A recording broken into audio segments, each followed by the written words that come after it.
자, 입문서 과정입니다. 민법 및 민사특별법에서 이 입문서 과정에서는 기본적인 제도를 이제 소개하고 그 내용이 기본적으로 어떤 의미를 가지고 있는가를 여러분이 이해해 주시기를 부탁드립니다. 그래서 이 입문 과정에서는 여러분이 전체적인 틀을 가지고 공부를 하신다 생각하시고요. 그 내용의 구체적인 내용은 우리가 기본 과정을 통해서, 기본서를 통해서 하나하나 간추해 가야 될 겁니다. 자, 어쨌든 간에 기본 제도를 여기서는 소개하고 그런 의미로서 이렇게 작동하는구나라는 것을 여러분이 알아주시면 되겠다라는 것입니다. 자, 우리 먼저 민법 및 민사특별법이니까 민법이라는 것은요, 기본적으로 이렇게 민법 총칙 구성이 이렇게 되어 있습니다. 그래서 민법 총칙은 민법 전반에 적용되는 그러한 규칙이나 제도들을 여기에 모아놨어요. 그 다음에 물권법, 물건에 대한 권리를 여기서 다 모아놨습니다. 민법 속에 있는 물권법입니다. 그 다음 채권법.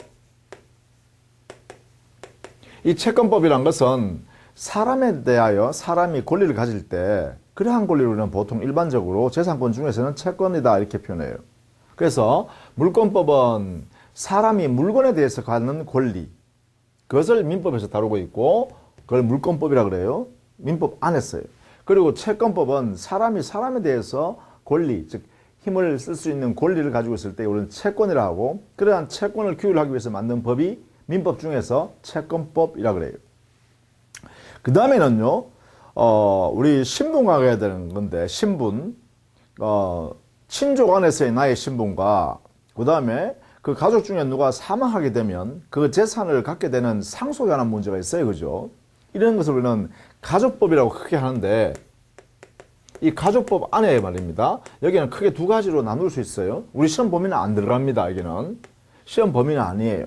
그러나 우리는 민법 안에 바로 친족 관계를 규율하는 법과 친족법, 그리고 그 친족이 같이 가족들이 살고 있다가 가족 중에 재산을 갖고 있던 분이 사망하시면 그 재산은 저 재산을 갖고 갈 수 없으니까 거기에 가족들 중에 일정한 범위 안에 있는 사람들한테 그 재산을 상속받을 수 있는 권리를 부여한단 말이죠. 그러한 법 체계를 이제 정리해 놓은 것이 바로 상속법입니다. 그래서 우리가 가족 관계 안에서 발생할 수 있는 신분 관계를 가지고 기초로 하는 법이 바로 친족 상속법이에요. 다만 그러나 우리 시험 범위는 여기에는 들어가지 않는다는 것이죠. 그럼 우리 시험 범위는 여기에 들어가요. 여기 주로. 그래서 이 공부를 민법을 할 때는요, 민법 전반에 적용되는 총칙과 물건에 대한 권리에 관한 법, 물권법하고 사람이 사람에 대해서 행사할 수 있는 재산인 채권법, 이 세 가지를 우리가 주로 공부하는데요. 채권 중에서도 주로요, 우리는 이 세상에서 계약을 통해서 거래를 하게 되잖아요. 그죠? 즉 사람과 사람이 거래를 하게 돼요. 이러한 거래 과정이 바로 계약을 통해서 이루어지기 때문에 이 계약관계에 분쟁이 발생할 수 있는 영역이 많기 때문에 그것을 규율하기 위해서 만든 법이 계약법을 중심으로 해서 우리 공부한다는 거예요. 물론 계약이 아닌 것도 있기는 해요. 그러나 가장 빈번하게 발생할 수 있는 것들이 이런 계약관계니까 채권을 만들어내는 근거되는 계약을 주 대상으로 하여 규율하는 법을 우리는 계약법이라고 그래요. 그래서 채권법 중에서 이 계약법을 중심으로 해서 시험을 우리가 대상으로 하고 있다. 이 공인중개사가 바로 이런 역할을 한다는 것이죠. 물권관계나 채권관계의 중간에서 그 당사자, 거래하려고 하는 당사자의 재산관계를 이렇게 거래하는 알선을 한단 말이죠. 그게 중개사의 주 업무입니다. 그죠? 그러한 걸 하려면 이러한 내용을 알고 그러한 거래에 관여해야 한다. 그래서 이제 민법에 이런 내용을 시험 대상으로 두었다 이 말이죠. 자, 그러면 우리는 민법 총칙이라는 것은 기본적으로요, 우리 교재는 3페이지에 있습니다. 3페이지에 민법 총칙이라는 것은 민법 전반에 적용될 수 있는 그러한 제도나 규칙들을 여기다 모아놓은 것입니다. 그러니까 물권법이나 채권법에 있는 계약법이나 공통적으로 적용되어 운영될 수 있는 이러한 제도들, 그리고 법 규정들, 이런 것들을 여기에 모아놨습니다. 그래서 이 민법 총칙은 조금 추상적이고 일반적인 개념을 사용해서 하기 때문에 조금 설명하기가 어렵습니다. 또 여러분이 이해하시기도 좀 어려워요. 그래서 여기는 여러분 나중에 기본서 강의할 때도 민법 총칙은 아주 많이 그리고 여러 번 여러분 보시고 듣고 하셔야 됩니다. 그렇게 해야 여러분 것으로 될 수 있다는 것이죠. 자, 이 민법 총칙의 기본적으로 처음에 나오는 게 뭐냐면 우리는 권리라는 것을 중심으로 해서 공부하게 됩니다. 물론 권리 뒤에는 상대방은 의무를 부담하게 돼요. 즉 권리란 것은 법에 의해서 이익을 취득하는 것을 허용하는 힘이에요. 즉 권리를 가지고 있다는 것은 이익을 취득하는 것이 보장된다는 거예요. 법에 의해서. 그래서 보통 권리는 법에 의한 힘이다 이렇게 해요. 그래서 우리가 분쟁이 생겨서 내 이익을 취득해야 되는데 상대방은 손해를 봐야 돼 내한테. 그런데 상대방이 손해를 보지 않겠다고 버티면 어떻게 해요? 우리는 법원을 통해서 소송을 하죠. 그래서 법원을 통해서 소송을 한다는 것은 뭐죠? 결국은 법에 의하여 상대방의 손해를 발생시키고 내가 그로 인하여 이득을 취하는 것을 법에 의하여 내가 실현하겠다는 거죠. 이게 바로 권리란 거예요. 그래서 권리는 기본적으로 법에 의한 이익을 취득할 수 있는 힘입니다. 이것을 이제 권리라 그래요. 따라서 의무는 당연히요, 법에 의해서 강제되는 불이익이죠. 따라서 권리자가 이득을 취하면 그 상대방 의무자는 손해를 봐야 됩니다. 이러한 권리 의무가 우리 법을 공부하는 데서 가장 기본입니다. 이러한 권리가 또는 권리 뒤에는 반드시 의무가 붙어 있어요. 누군가 이득을 취한다는 것은 상대방 누군가는 손해를 봐야 되죠. 손실을 봐야 되죠. 불이익을 받아야 됩니다. 그러한 관계를 권리 의무라 그래요. 자, 이러한 권리는 그래서 우리 보통 이제 권리라고 하면 그 뒤에는 의무가 함께 붙어 있다. 그래서 권리 중심으로 이야기를 하게 되죠. 권리 의무 이렇게 하지 않고 권리 이렇게 하죠. 그러면 상대방한테는 의무가 있다는 것이죠. 물론 의무가 있다 이렇게 하면 누군가는 그 법에 의해서 이득을 취할 수 있는 힘인 권리가 있다 이렇게 되겠죠. 그래서 이 두 개는 불가분의 관계 또는 표리 관계입니다. 이러한 권리가 움직인다는 거예요. 이게 이제 1번 제1장 권리 변동에 나왔잖아요. 이 개념입니다. 자, 우리 민법을 공부하실 때 여러분은 이런 용어가 나오면 그 용어의 의미를 빨리 알아들어야 됩니다. 이제 민법이라는 영역 안에서 사용하고 있는 용어, 이것을 우리는 법률 용어라고 그래요. 그 법률 용어를 여러분이 빨리 이해해야 됩니다. 그래서 제가 이 입문 과정에서는 여러 가지 법률 용어들이 등장하게 되는데 이것을 제가 설명해 드리고 안내해 드릴 겁니다. 그걸 통해서 앞으로 이제 여러분이 민법을 익숙하게 받아들이게 됩니다. 당연히. 그래서 먼저요, 권리 변동하면 권리가, 요 변동이란 말은 권리가 발생하기도 하고 발생하는 것도 변동이에요. 없는 것이 있으니까 뭔가 변화가 생겼죠. 또 존재하는 권리가 다른 내용으로 다른 모습으로 이렇게 바뀌는 것, 이걸 변경이라 그러죠. 이 변경하는 것도 변동입니다. 또 만약에 존재했던 권리가 이 세상에서 사라지는 것도 권리가 변화되는 거죠. 따라서 권리가 소멸하는 모습도 변동에 해당됩니다. 그래서 권리의 변동이란 것은 그 권리가 발생하거나 변경하거나 소멸하는 이런 전 과정을 우리는 권리 변동이라고 한마디로 한다는 것이죠. 이렇게 해요. 그러면 결국은 권리의 변동이라는 것은 권리가 발생하거나 변경하거나 소멸하는 이 전체를 말하는데 이것은 곧 당사자 사이에서는 만약에 당사자라고 하는 것은 뭐냐? 당사자. 이것은 바로 당사자라는 의미가 당의 행위와 관련되어 있는 사람이라는 이야기예요. 그 행위와 관련되어 있는 사람. 그러면 그 행위는 뭐냐? 권리 의무와 관계되어 있는 사람. 이걸 당사자라고 해요. 그러니까 우리는 사람을 보통 갑이라는 사람, 뭐 을이라는 사람 이렇게 표현해요. 그래서 보통 일반적으로 보통 사람을 지칭할 때는 갑, 을, 병, 정 이렇게 표현한다는 거죠. 그러면 일반인은 갑과 을 사이에 이렇게 권리 의무가 발생했다. 이게 뭐예요? 권리 변동이죠. 권리 의무 관계가 이렇게 생겼다. 라고 하면 뭐 이 사람한테 권리가 생기면 여기에 의무가 생길 것이고요. 여기에 권리가 생겼다면 여기가 의무가 이렇게 생기겠죠. 이런 관계가 되겠죠. 이런 관계를 뭐라 하나? 이걸 우리는 권리 의무 관계, 요 줄여가서 우리는 권리 관계 이렇게 표현해요. 이 권리 관계를 우리는 뭐라 하냐?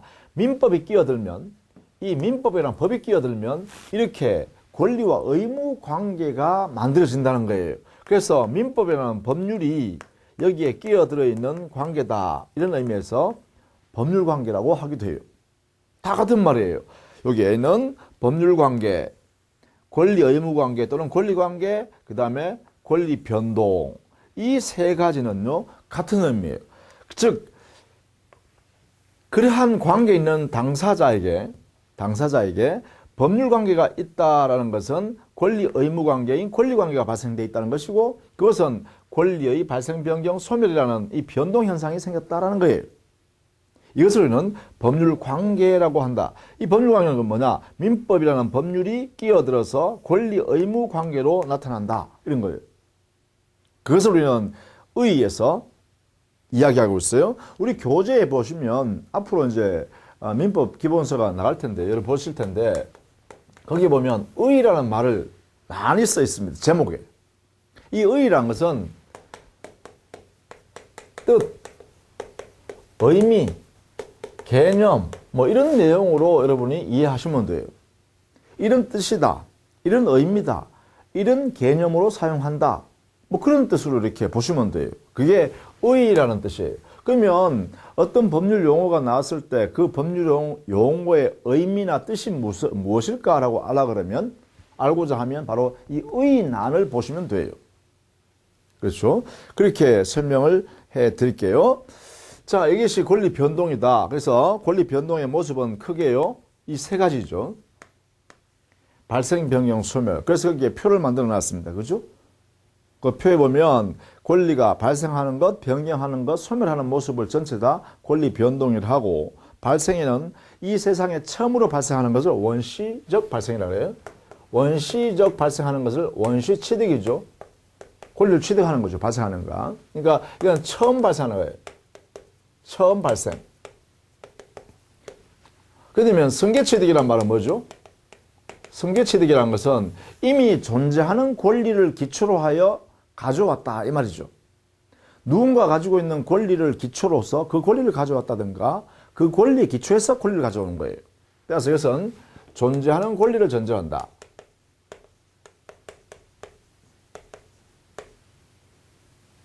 이것을 전제로 하는 전제가 해야 되나요? 전제로 하는 권리 취득입니다.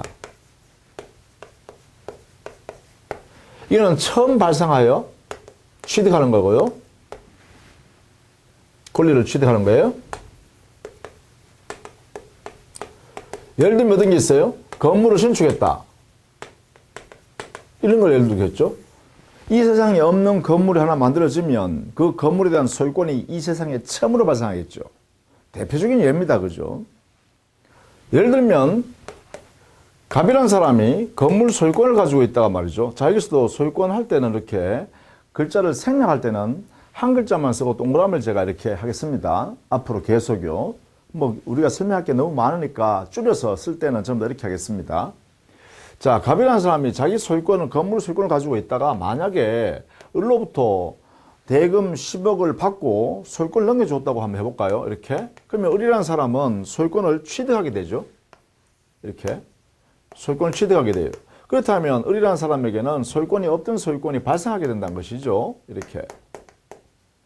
자, 이때 을의 이 소유권 발생이란 것은 이 앞에 있는 갑이 가지고 있는 소유권이 있었기 때문에 취득하게 되는 것이죠.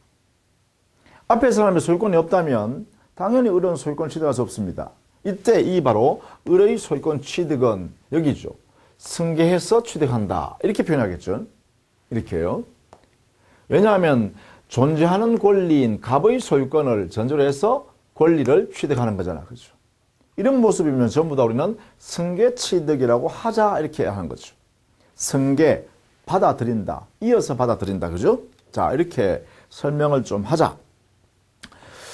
그 다음에 권리가 변경하는 것은요, 권리를 구성하는 요소를 보면, 권리의 요소, 여기는 권리를 가지고 있는 사람을 주체라 그래요. 주체가 구성되어 있고, 그 다음 권리는 내용을 갖고 있습니다. 내용을. 그리고 권리는 일정한 작용을 합니다. 그래서 권리를 구성하는 요소는 최소한 이 세 가지로 구성된다는 거죠.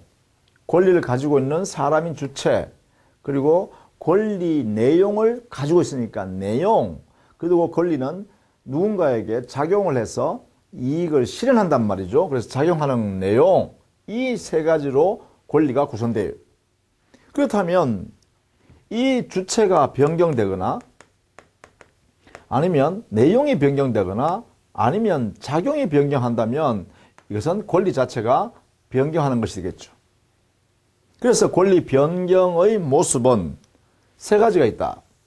권리의 변경에는 주체의 변경, 내용의 변경, 작용의 변경이 있다. 이렇게 할 수 있겠죠. 주체의 변경은 바로 이거죠. 갑이 소유권 갖고 있어 그 소유권을 을한테 넘겨줘버리면 소유권자라는 주체는 갑이었다가 을로 변경되죠. 여기에 해당됩니다. 그죠? 대표적인 것입니다. 대표적인 것. 자, 이런 식으로 표현을 하고 있습니다. 용어를 그죠? 자, 이게 권리 변경에 관한 이야기예요. 그 다음에 권리가 소멸하는 걸 볼까요?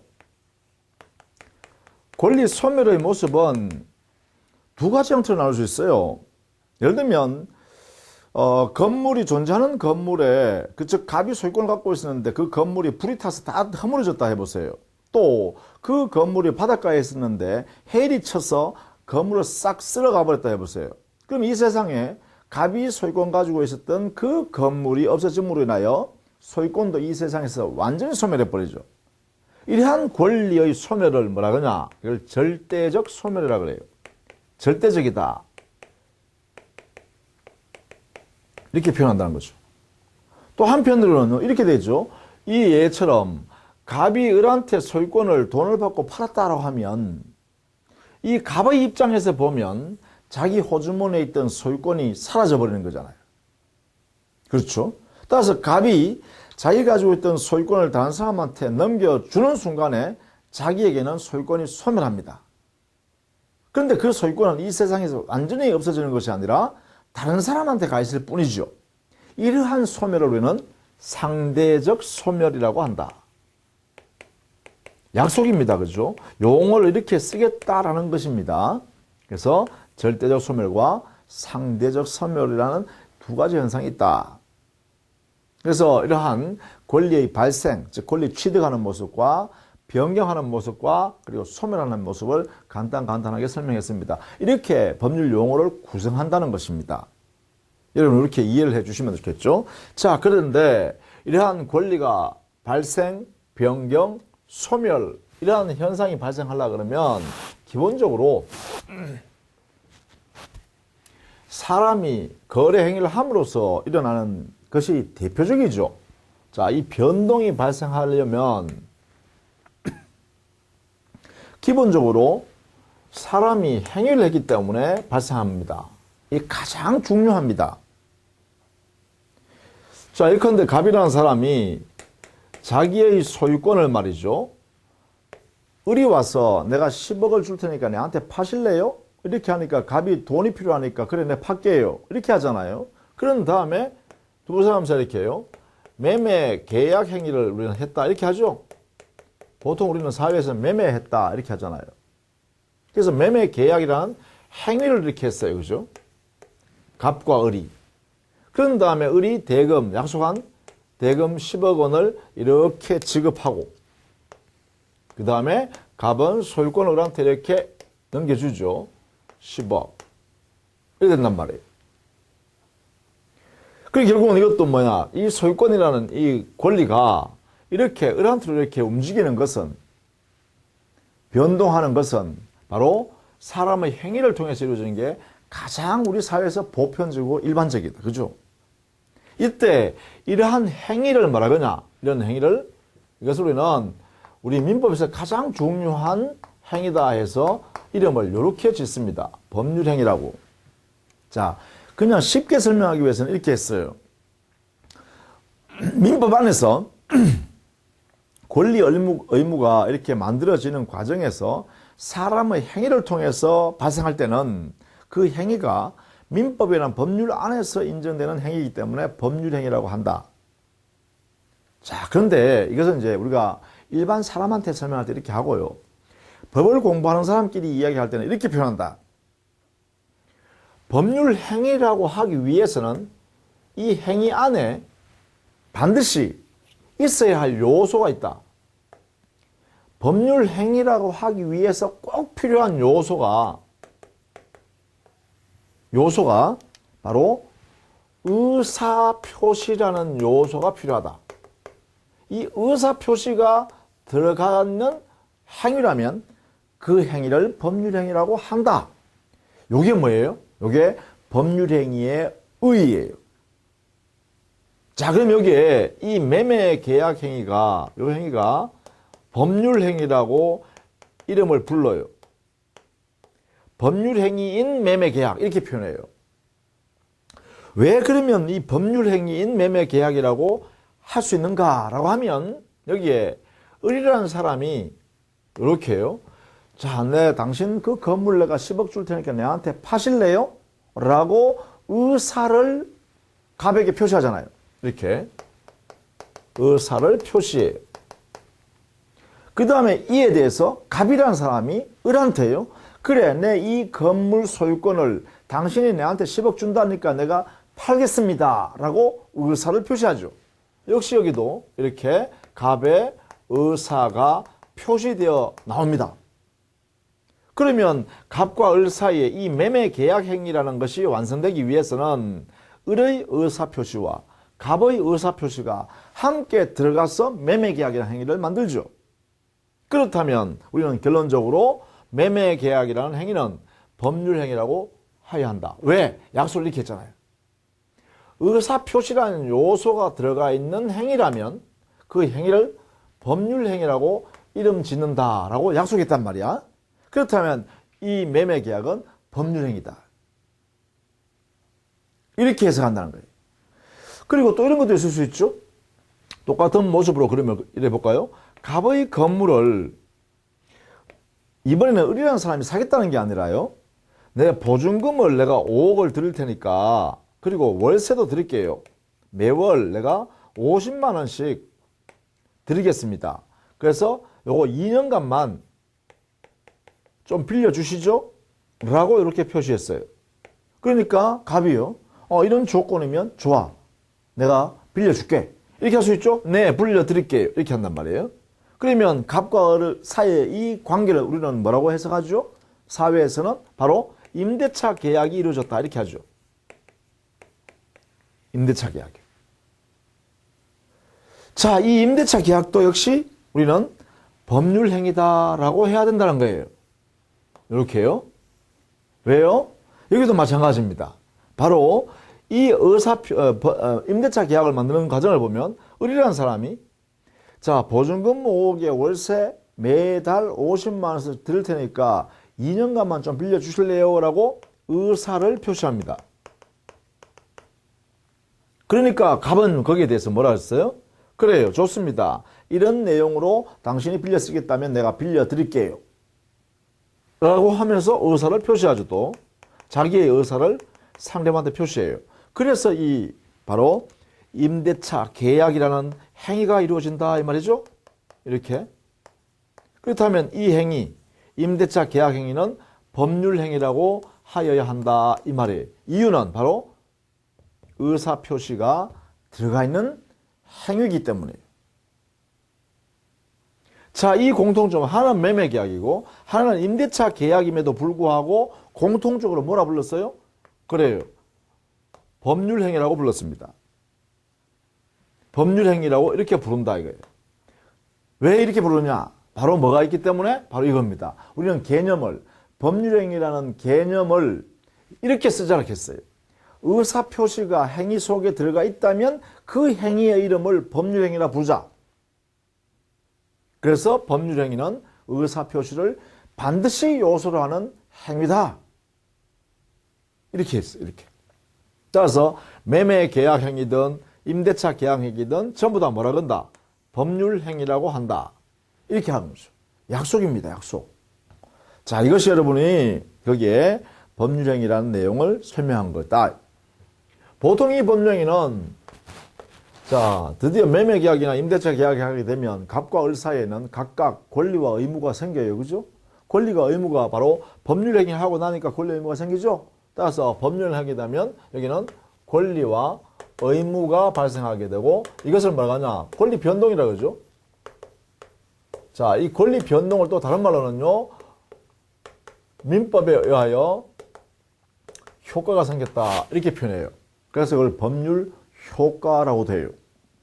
자, 그러면 또 여기서 약속입니다. 이렇게 권리 의무 관계, 권리 변동, 법률 효과가 발생하게 되면 그 발생하게 된 이 법률 행위를 발생하게 만든 이 법률 행위를 이걸 우리는 우리 민법에서 필요로 하는 요건이다. 이렇게 표현해요. 자, 법률 효과인 권리 의무, 권리 변동을 야기하게 된 원인에 해당되는 이 법률 행위를 법률 요건이라고 한다. 이렇게 표현해요. 이것도 뭐예요? 약속이에요. 약속. 약속. 법률 행위는 법률 요건이다. 이렇게 표현하자는 거예요. 이렇게 법률 행위는 법률 요건이다. 이렇게. 그러니까 우리가 지금 처음 입문 과정이기 때문에 이런 용어들이 무수히 많이 나올 거예요. 앞으로 여러분 공부하시면서 민법을 공부하시면서 우리 사회에서 쓰지 않는 민법 안에서만 쓰는 법률 용어들이 다양하게 나타납니다. 그런 것들을 여러분이 이제 정확히 민법적으로 이해하고 알고 아셔야 돼요. 그것은 이제 지금부터 하나씩 하는 거다라는 것이죠. 자, 그러면 이제 법률 행위라는 의미를 알았습니다. 어떤 내용을 갖추면 법률 행위라고 한다. 그런데 그러면 구체적으로 말입니다. 구체적으로 이러한 법률 행위라는 사람의 행위를 만들기 위해서 필요한 요건이 뭘까? 구체적으로 이제 보는 거예요. 성립이라는 것은 만든다는 거잖아요. 만든다는 것은 존재하게 하는 거죠. 그래서 법률 행위라는 것을 성립하고 존재하기 위해서 필요한 요건, 요소들이 뭐냐? 이렇게 물으니까 여기는 일반적으로 보통 법률 행위라면 이 말입니다. 법률 행위라면 일반적으로 성립하기 위해서 존재하기 위해서 필요한 요건이 있는데 그것이 일단 행위를 하는 사람이 있어야 됐다. 행위를 하는 당사자가 있어야 된다. 이렇게 표현해요. 당사자가 존재해야 된다는 것이죠.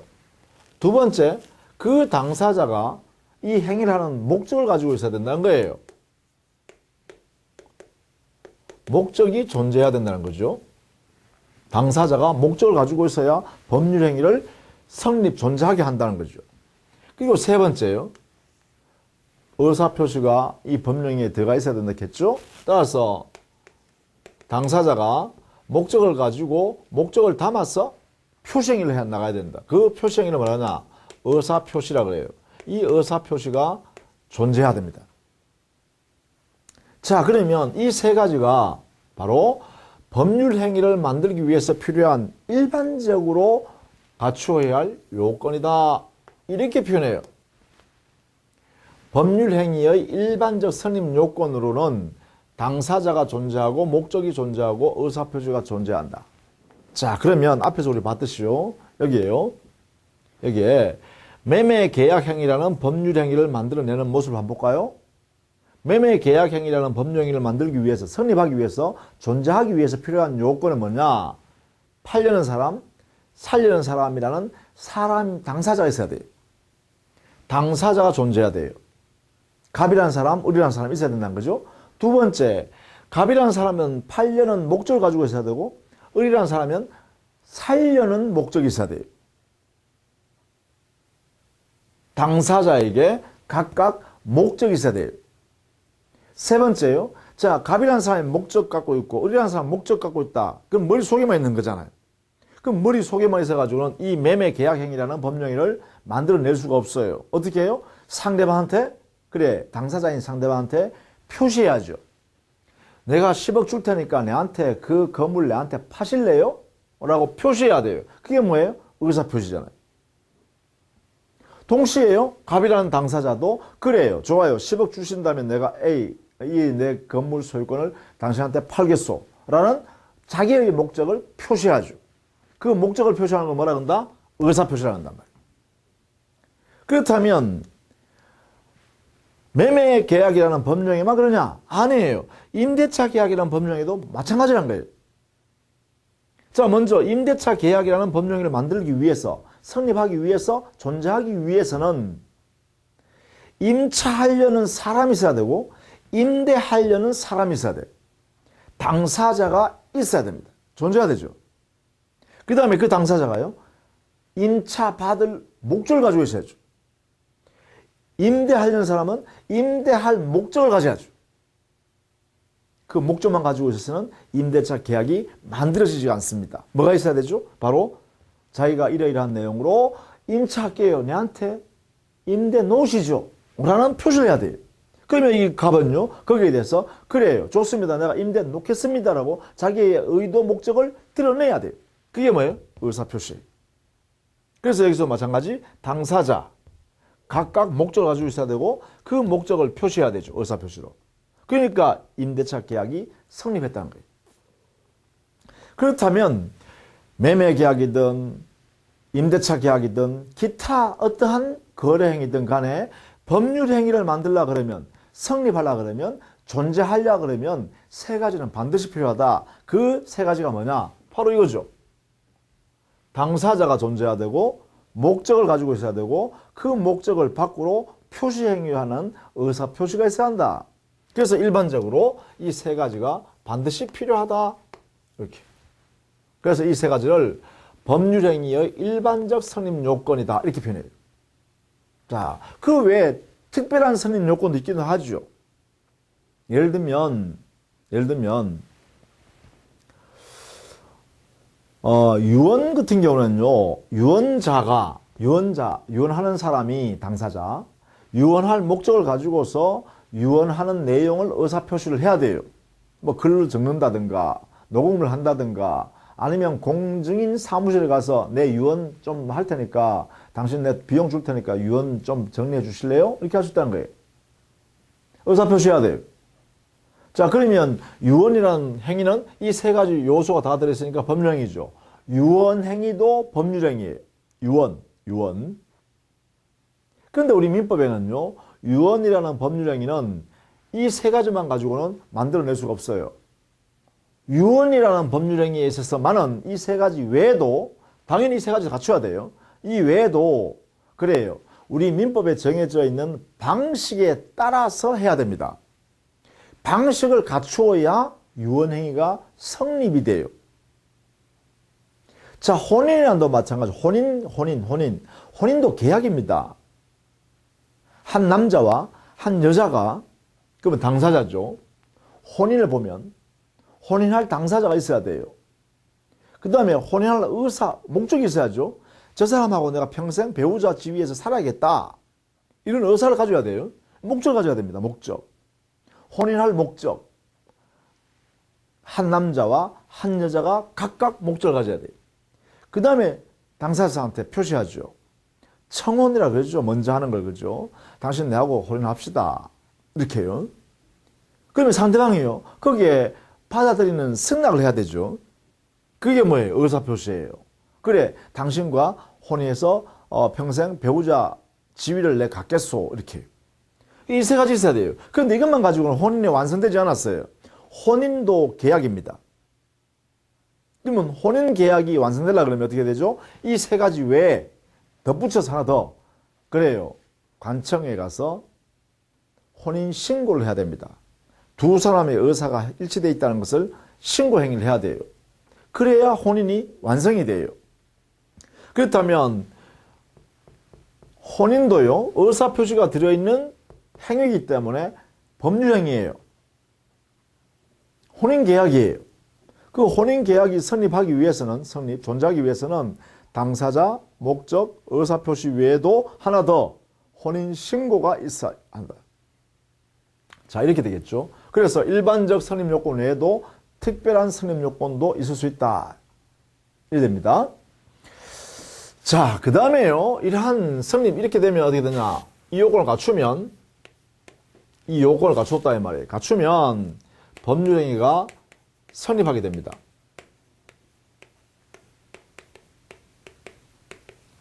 성립했으니까 존재하게 되죠.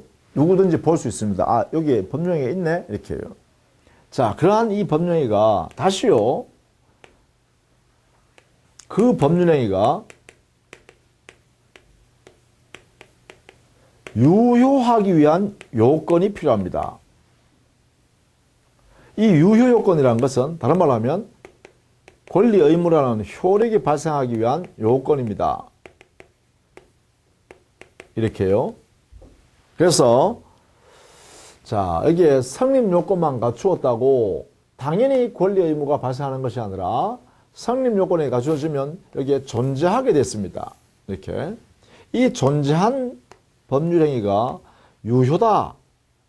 이것은요, 권리가 발생했고 의무가 생겼다 이 말이죠. 이런 관계로 바뀌기 위해서는 일정한 요건이 또 필요합니다. 이것을 우리는 뭐라 하냐면 유효요건, 효력요건 이렇게 해요. 이렇게요. 법률행위의 유효요건, 효력요건이라고 한다. 이것도 약속입니다. 일단 이걸 전제로 했어요. 성립했다는 것을 전제로 해서 이렇게 그 다음에 성립되어 있는 법률행위가 이렇게 권리 의무가 발생하는가? 이렇게 본다는 거죠. 여기에는 각각 당사자는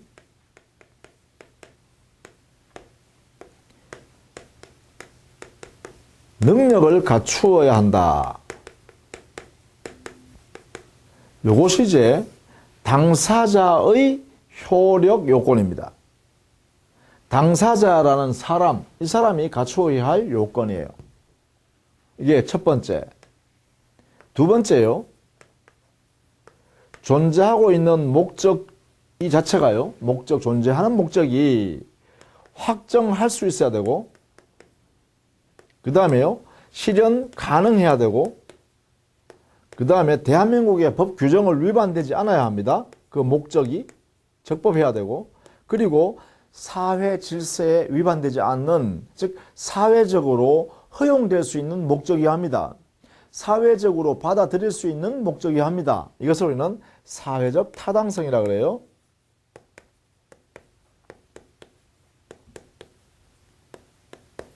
타당해야 한다는 거, 사회적으로 타당해야 한다.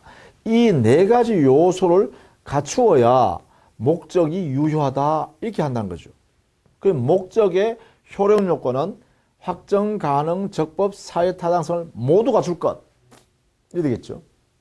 그러면 이 네 가지가 법률행위의 효력 요건이기도 하다 이 말이죠. 그 다음에 세 번째요. 존재하는 의사표시는요.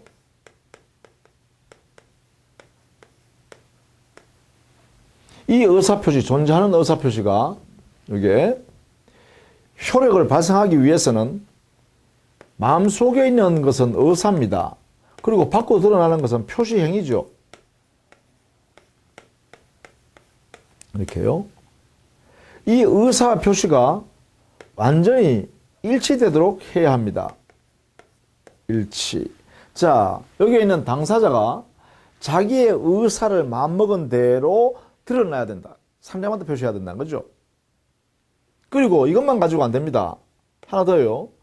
이렇게 의사를 마음먹은 대로 표시하는 일치되게 했는데 여기에 외부로부터 사기나 강박이 없는 상태에서 자유롭게 의사결정해야 되기 때문에 사기나 강박이 없는 상태일 것.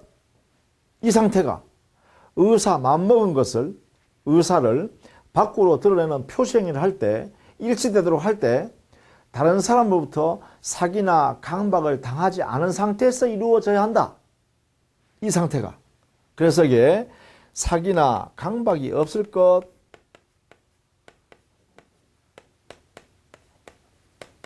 이렇게 이야기하고 있고, 이때 이 사기나 강박을 다른 말로는요, 하자라 그래요. 그래서 사기, 강박이 없을 것, 이것을 우리는 학자들은 하자가 없을 것 이렇게 표현한다는 거죠. 그러면 여기에 의사표시에는 두 가지 요건을 갖춰야 돼요. 의사표시에서 법령이가 유효가 되기 위해서는 의사표시도 유효가 돼야 되는데 그 의사표시가 유효하기 위해서는 의사와 표시가 일치하게 이루어져야 한다. 내면으로 마음먹은 의사가 밖으로 표시되어 나올 때까지 완전히 일치되는 내용으로 표시되어야 한다. 그 일치된 내용으로 표시되는 과정에서 누구로부터도 사기나 강박을 당하지 않았어야 한다. 없어야 합니다. 이 두 가지를 갖추었을 때 의사표시가 유효가 돼요. 그렇다면 여기에 있는 7가지다. 그죠? 사람인 당사자한테는 능력을 갖추어야 한다. 그리고 당사자가 목적을 가졌을 때 그 목적은 확정할 수 있으면 되고 실현 가능하면 되고 적법하면 되고 사회적 타당성이 있으면 된다. 이걸 모두 갖추라 이 말이죠. 이렇게 더 한다는 것은 다 갖추라는 것입니다. 다 갖추라. 그 다음에 그 목적인 의사를 결심한 다음에 밖으로 표시하는 행위할 때까지, 즉 의사표시인데요. 이 의사표시하는 과정에서 마음먹은 의사를 표시하는 데까지 일치되게 해야 된다. 일치되게. 그리고 이 일치되게 하는 데까지 누구로부터도 사기나 강박을 당하지 않았어야 한다. 하자가 없는 상태로서 의사표시가 이루어져야 한다. 이것도 역시 두 가지 다 갖춰야 됩니다. 그래야 유효다. 그러면 결국은 여기에 있는 7가지죠. 하나, 둘, 셋, 넷, 다섯, 여섯, 7가지. 이 7가지를 완전히 다 갖추었을 때 드디어 유효하다 이렇게 할 수 있다는 거죠. 당의 법률행위는 유효하다 이렇게 하는 거예요. 자, 이 내용은요, 공식입니다. 수학의 산수의 공식이 있듯이 이 민법의 공식입니다. 이렇게 정해놨다는 거예요. 이렇게. 자, 그러면 만약에 이렇게 물어볼 수 있죠. 만약에 여기에 법률행위의 선임 요건 이 3가지 중에 어느 한 개라도 흠결이 있으면 어떻게 될까? 흠결이 있으면. 흠결 시에는 이게 되면요, 법률행위는 불성립입니다.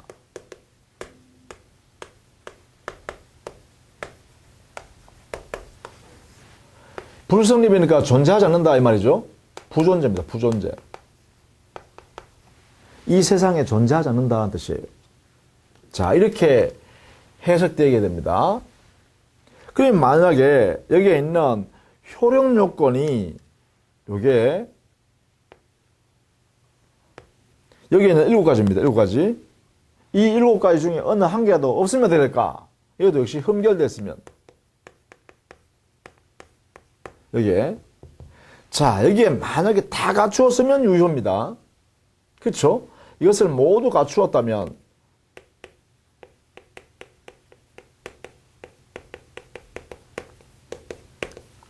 유효, 권리 의무가 발생했어요. 그런데 만약에 흠결됐으면 어떻게 될까?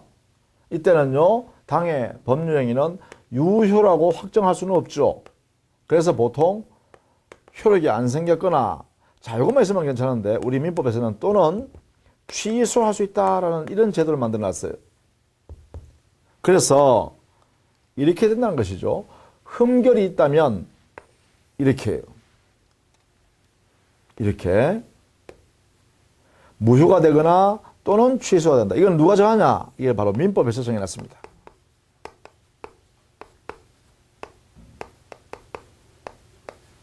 그래서 우리가 민법을 공부하는 거예요.